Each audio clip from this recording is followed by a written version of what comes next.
Welcome friends, প্রত্যেকে স্বাগত আমাদের ইউটিউব চ্যানেলে। যে সমস্ত ভিউয়ার্সরা প্রথমবার চ্যানেলটি দেখছেন তারা অবশ্যই চ্যানেলটিকে সাবস্ক্রাইব করে দেবেন এবং চ্যানেলের পাশে থাকা বেল আইকনটি প্রেস করবেন যাতে এই ধরনের খবরাখবর সবচেয়ে আগে সবচেয়ে দ্রুত আপনাদের কাছে পৌঁছে যায়। আজকে একটি খুবই গুরুত্বপূর্ণ একটা বিষয় নিয়ে আমরা আলোচনা করব, সেটা হচ্ছে 16,500 প্যানেল কি আদৌ এক্সপায়ার করে গেছে? 3929 সিটে কি আশার আলো এতটুকু আছে, বা থাকলে সেটা কতটুকু? আজ হাইকোর্টে পর্ষদের চালাকি ধরে ফেললেন বিচারপতি স্বয়ং। তো গোটা বিষয় নিয়ে আজকের ভিডিওতে আমরা আলোচনা করব। তো স্কিপ না করে শেষ পর্যন্ত দেখুন, অনেক রহস্যের কিন্তু সমাধান কিন্তু এই ভিডিওতেই হয়ে যাবে। তো চলুন শুরু করা যাক। তো আজ হাইকোর্টে দ্বিতীয় অর্ধে একটি মামলা ওঠে, যে মামলার WPA নাম্বার হচ্ছে 11442 of 2023, Mousumi Sarkar Das and versus the state of West Bengal. আপনারা ভালো করে একটু লক্ষ্য করবেন যে 15/5/2023 মামলাটা দায়ের হয়েছে। এখান থেকে এটুকুই শুধু নিতে বলবো প্রত্যেকে। আবারও বলছি, ডেটটা রিপিট করছি, 15/5/2023 মামলাটা দায়ের হয়েছে। তো এই মামলার ক্ষেত্রে একাধিক বিষয় উঠে আসে এবং ডিলে অফ কন্ডেনেশন, অর্থাৎ এই মামলা প্যানেল এক্সপায়ার করে যাওয়ার পরে নাকি এই মামলা দায়ের করা হয়েছে, এরকম তাজ্জব মন্তব্য, যেটা কিনা সুপ্রিম কোর্টে 3929 ম্যাটারে কিন্তু আমরা দেখেছি যে প্যানেল এক্সপায়ার করার পরে মামলা দায়ের হয়েছে। দেন ডিলে অফ কন্ডেনেশন, অর্থাৎ পিটিশনাররা ঠিকঠাক সময় কোর্টে আসতে পারেননি বা ঠিকঠাক সময় মামলা দায়ের করেননি, যার জন্য কিন্তু 3929 ভ্যাকেন্সিটাই চলে গেছে। এবং সেক্ষেত্রে এই মামলা কিন্তু একটা অন্য মোড় ঘুরিয়ে দেবে। তো চলুন দেখে নিই কী আছে ভিতরে। তো এই পিটিশনার মালদার প্যানেলে এনার মেরিট ভালো, ইনি আইটিআই করে জানতে পারেন, একাধিক আইটিআই তিনি করেন এবং সেক্ষেত্রে তিনি জানতে পারেন তার স্কোর অনেকটা হাই এবং তিনি মূল প্যানেল এবং সেক্ষেত্রে 5% প্যানেলে তার ঠাঁই হয়নি। সেক্ষেত্রে তিনি একটি আইটিআই করেন এবং সেক্ষেত্রে তিনি জেনারেল ক্যাটাগরিতে তিনি দেখুন 904 সিরিয়াল নাম্বারে আছেন বলে বিভিন্ন মানে ফার্স্ট টেবিল সেকেন্ড টেবিল করে তিনি জানতে পারেন এবং ডিপিএসসি মালদা তরফ থেকে এসপিআই অফিসার তাকে জানান যে তিনি জেনারেল, অ্যাকচুয়ালি তিনি কিন্তু ক্যাটাগরি প্রার্থী, তিনি এতটাই ভালো নাম্বার তার রয়েছে যার দৌলতে কিন্তু তিনি জেনারেল ক্যাটাগরিতে চলে গেছেন এবং মূল প্যানেলেও তিনি ঠাঁই পেয়েছিলেন হিসাব মতন অ্যাকর্ডিং রুলস, এবং সেক্ষেত্রে 5% প্যানেলেও তার ঠাঁই পাওয়ার কথা ছিল, কিন্তু দুটো দিক থেকেই কিন্তু তাকে অনেকটা দূরে রাখা হয়েছে, অর্থাৎ তিনি কিন্তু এখন নিয়োগ পাননি, যার জন্য তিনি মামলাটা দায়ের করেছেন। আবারও মনে করিয়ে দেবো, ডেটটা কিন্তু 15/5/2023 ছিল। এবার মজার বিষয়টা হচ্ছে, যখন কোর্টের ডিরেকশনে মালদার মূল প্যানেল বেরোয় সেই ডেটটা একবার দেখুন, 10/2/2021, আর মামলা দায়ের হচ্ছে কবে? 15/5/2023 সালে, অর্থাৎ প্রায় 2 বছর অতিক্রান্ত। তো সেই জায়গা থেকে একদম বিবাদী পক্ষ যারা ছিলেন তারা ওই সুপ্রিম কোর্টে 3929 প্রসঙ্গটা তুলে নিয়ে আসেন এবং সেক্ষেত্রে বলে যে প্যানেল এক্সপায়ার করে গেছে, ডিলে অফ কন্ডেনেশন, তো এই মামলা খারিজ করে দেওয়া। বিচারপতি সেই রাস্তায় হাঁটছিলেন, কিন্তু টুইস্টটা ঘটে গেল ঠিক এর পরে, অর্থাৎ এই ক্ষেত্রে 10/2/2021 প্যানেল প্রকাশিত হয়ে গেছে, প্যানেল এক্সপায়ার করে গেছে ধরুন 9/2/2022, তো সেক্ষেত্রে মামলা দায়ের হচ্ছে 15/5/2023। তো সেক্ষেত্রে বিচারপতি ঠিক আছে প্যানেল এক্সপায়ার করে গেছে, এক্ষেত্রে ডিলে অফ কন্ডেনেশন, চলো এটাকে সেই রাস্তায় বিচারপতি হাঁটতে শুরু করলেন। ঠিক মাঝপথে ওনার একটা জিনিস সামনে চলে আসলো, সেটা কি, সেটা এবার আপনাদের দেখাবো। সেটা হলো 5% অ্যাডিশনাল প্যানেল।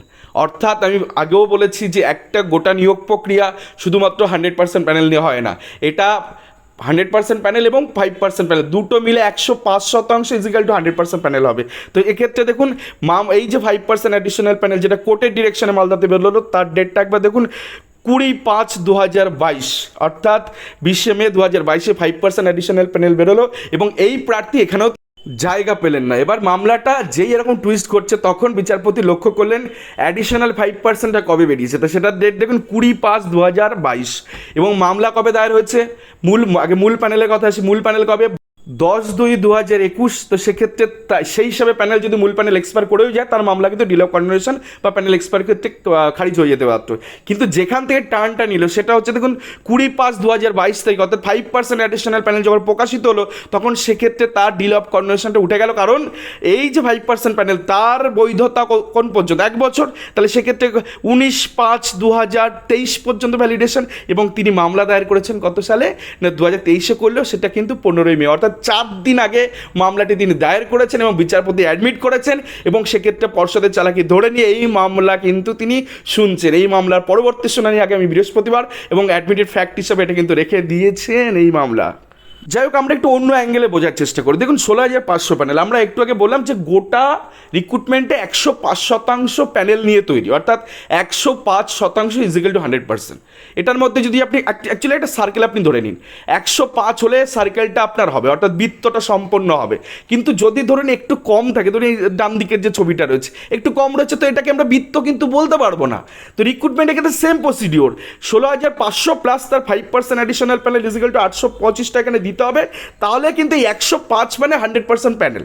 আর প্রাথমিক শিক্ষা পর্ষদ কী করেছে না, সে আটকে গেছে কোথায় না 16,500-তে আটকে গেছে, অর্থাৎ 100% দিয়েছে, 5% দেয়নি। সেক্ষেত্রে দেখুন পার্সেন্টেজটা কী দাঁড়াবে, 95.23% প্যানেল, অর্থাৎ গোটা সম্পূর্ণ নিয়োগ প্রক্রিয়া এখনও 16,500 ক্ষেত্রে সম্পন্ন হয়নি। এবং রুলস মোতাবেক 8-6 রুলস মোতাবেক 2016 সালের যে রিক্রুটমেন্ট রুলস, সেক্ষেত্রে এই যে 16,500 প্যানেল, এই প্যানেল কিন্তু অমীমাংসিত, অসম্পূর্ণ, অতএব এখান থেকে কিন্তু ভ্যালিডেশনের প্রশ্ন কিন্তু আসাই উচিত না। আমি যদি ধরে নিই এক্ষেত্রে এই মামলা কিন্তু একটা দৃষ্টান্ত তৈরি করবে, যেক্ষেত্রে 5% মামলা দৌড়াতে পরবর্তী ক্ষেত্রে জবে থেকে বেরিয়েছে তার 1 বছর কিন্তু ভ্যালিডেশনের জন্য এই মামলাটা কিন্তু টিকে গেল। এবার 16,500 প্যানেল আদৌ এক্সপায়ার করেছে কি করেনি আপনি নিজেরাই ঠিক করে নিন। দেখুন প্রথম প্যানেল 12,000 প্যানেল বেরিয়েছিল, সেক্ষেত্রে 15/2/2021 তারিখে বেরিয়েছিল, তার ভ্যালিডিটি আমরা ধরে নিচ্ছি 14/2/2022 পর্যন্ত হতে পারে, যেটা মূল প্যানেল একটা বেরিয়েছিল আনুষ্ঠানিকভাবে যেটা বেরিয়েছিল। দেন পরবর্তীতে 478-এর যে প্যানেল, তার ক্ষেত্রে বেরিয়েছিল 15/11/2021, তার ভ্যালিডিটি হচ্ছে 14/11/2022 পর্যন্ত। দেন 738-এর রং কোশ্চেনের যে প্যানেল বেরিয়েছিল 738-এর 24/3/2022, তার ভ্যালিডিটি হচ্ছে 23/3/2023 পর্যন্ত তার ভ্যালিডিটি। এবার ধরুন এই যে 5% প্যানেল, সেটা আজও বেরোয়নি, 105% 100% কমপ্লিট করেনি।